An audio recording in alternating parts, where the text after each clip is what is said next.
wabarakatuh. Waalaikumsalam warahmatullahi wabarakatuh. Jamaah. Yeah. Oh jamaah. Yeah. Alhamdulillah. Alhamdulillahirrabbilalamin. Allahumma sholli ala Sayyidina Muhammad wa ala ali Sayyidina Muhammad. Nah jamaah dimanapun berada, hari ini kita kedatangan tamu spesial nih jamaah. Yaitu ada Kak Hengki dan Kak Sonya.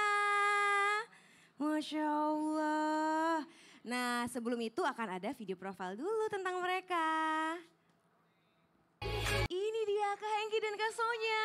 Mohon izin Kakak. Assalamualaikum. Waalaikumsalam warahmatullahi wabarakatuh. Apa kabar? Assalamualaikum. Pak Ustadz, Masya Allah. Enggak tua Masya Allah cantiknya. Enggak tua-tua. Alhamdulillah. Rumusnya bahagia terus Pak Ustadz. Oh iya. Apa kabarnya ini bintang tamu, kita boleh sapa dulu ya? Boleh. Jamaah Islam Tinda di rumah. Alhamdulillah luar biasa. Semoga sehat selalu untuk kita semuanya. Amin. Amin. Masya Allah. Boleh duduk. Kak Hengki dan Terima Kak Sonya kasih. mohon izin. Masya Allah aku ngelihatnya adem banget ya jamaah. Nah jamaah Islam itu dimanapun berada. Alhamdulillah ya hari ini tuh kita mau ngomongin tentang perempuan muslimah. Kenapa ya perempuan muslimah itu ada yang baik dan tidak, mudah-mudahan kita termasuk yang baik ya jamaah. Nah tapi sebagai muslimah yang baik itu katanya harus menyibukkan diri. Loh maksudnya bagaimana ya? Makanya hari ini kita akan membahas tema jadilah muslimah yang sibuk. Nah seperti apa yang muslimah yang sibuk itu? Aku mau tanya dulu sama bintang tamu aku Kak Sonya. Salah satu muslimah nih yang cantik jelita juga jamaah.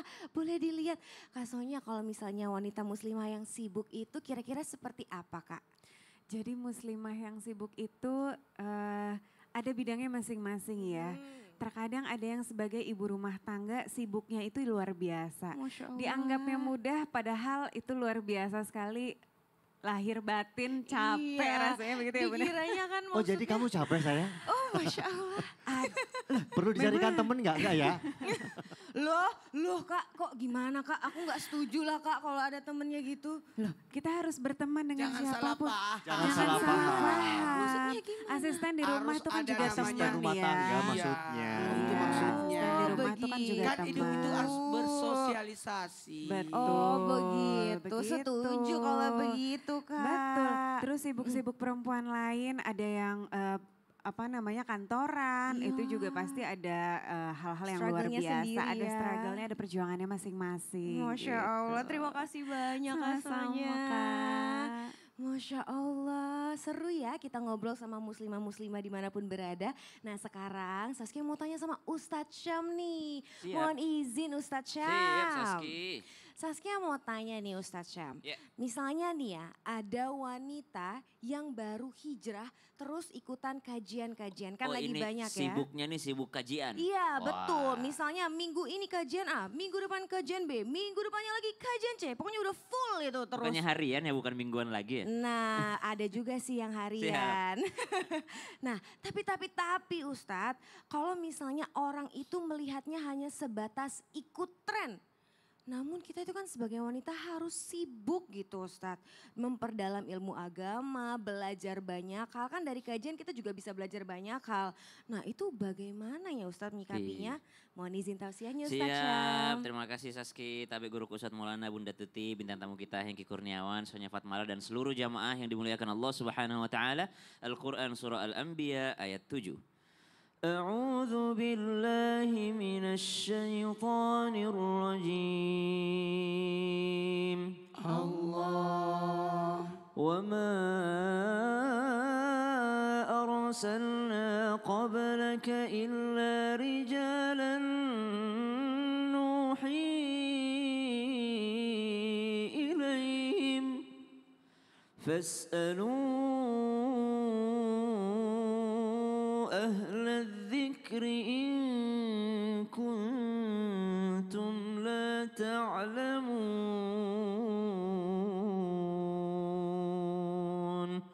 Allahumma arhamna bil Quran. Salah satu kesibukan para salafus saleh, orang-orang dalam golden time-nya masa Islam, yaitu para sahabat Nabi SAW yang menjumpai Rasulullah SAW, mereka sibuk bertanya. Maka pertanyaan-pertanyaan inilah yang melahirkan ilmu. Kita lihat betapa banyak hadis-hadis Nabi SAW dan penjelasan-penjelasan Al-Quran itu, ilmu itu muncul daripada pertanyaan. Maka disebutkan fas'alu ahla dzikr. Nabi pun demikian ketika menjelaskan sesuatu kepada para sahabat senantiasa memulainya dengan pertanyaan. Ini membuktikan bahwa pertanyaan itu akan memunculkan ataupun mengeluarkan ilmu-ilmu baru. Ketika Nabi SAW bertanya kepada para sahabat, atadaruna manil muflis, tahukah kalian siapa yang bangkrut? Tahukah kalian hari kiamat? Tahukah kalian rukun iman itu apa? Tahukah kalian Islam itu apa? Banyak sekali ilmu yang muncul dari bertanya. Subhanallah. Maka kesibukan yang pertama adalah kesibukan bertanya perihal akhirat.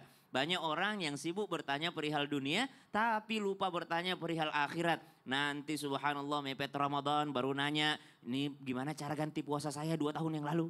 Gimana cara ganti puasa saya 3 tahun yang lalu? Ini saya bayar vidya doang atau harus ganti puasa? Nanti dia mepet-mepet baru mau bertanya tentang akhirat. Padahal pertanyaan-pertanyaan ini akan menimbulkan daripada ilmu-ilmu dari Allah Subhanahu wa taala. Nah, sekarang seorang wanita sudah sibuk dengan pertanyaan agamanya. Sudah sibuk dengan kajian-kajiannya, tapi ternyata pada kenyataannya diremehkan. Ada satu kisah subhanallah dari seorang Imam Abu Zakaria Al-Ansari. Beliau adalah seorang dari Mesir, seorang ulama besar, ahli fikih dan usul fikih bermadhab Syafi'iyah.